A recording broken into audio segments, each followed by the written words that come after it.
Mama wa kambo alimsukuma kumtupa kwenye mto hatari wenye mamba.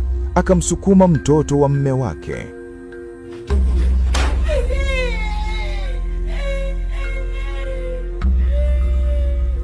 Akimkuta anakula chakula, anampiga na kukimwaga. Alikuwa akimfanyisha kazi kama punda.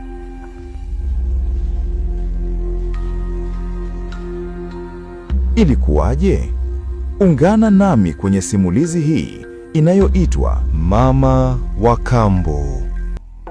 Katika kijiji kimoja pembezoni mwa mto Telemala, kijiji kilichoitwa Mbuyuni, mahali ambapo asubuhi ukungu ulikumbatia ardhi kana kwamba hautaki kuiachia dunia.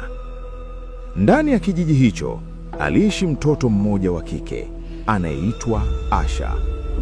Asha alikuwa yatima wa mama.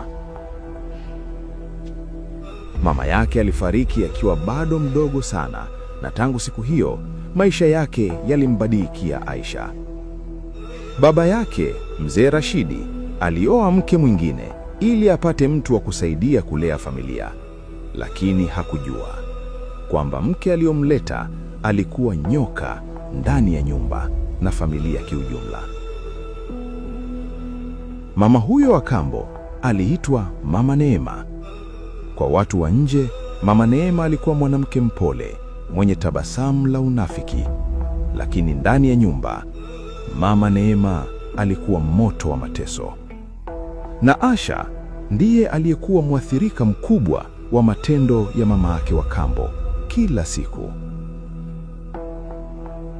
Kila alfajiri, kabla hata jogoo hajawika, Asha alikuwa anaamshwa kwa makelele. Amka wewe, sio mtoto wangu, wewe ni mzigo tu. Asha akiwa bado na wenge la usingizi, miguu inauma, lakini alipaswa kuamka.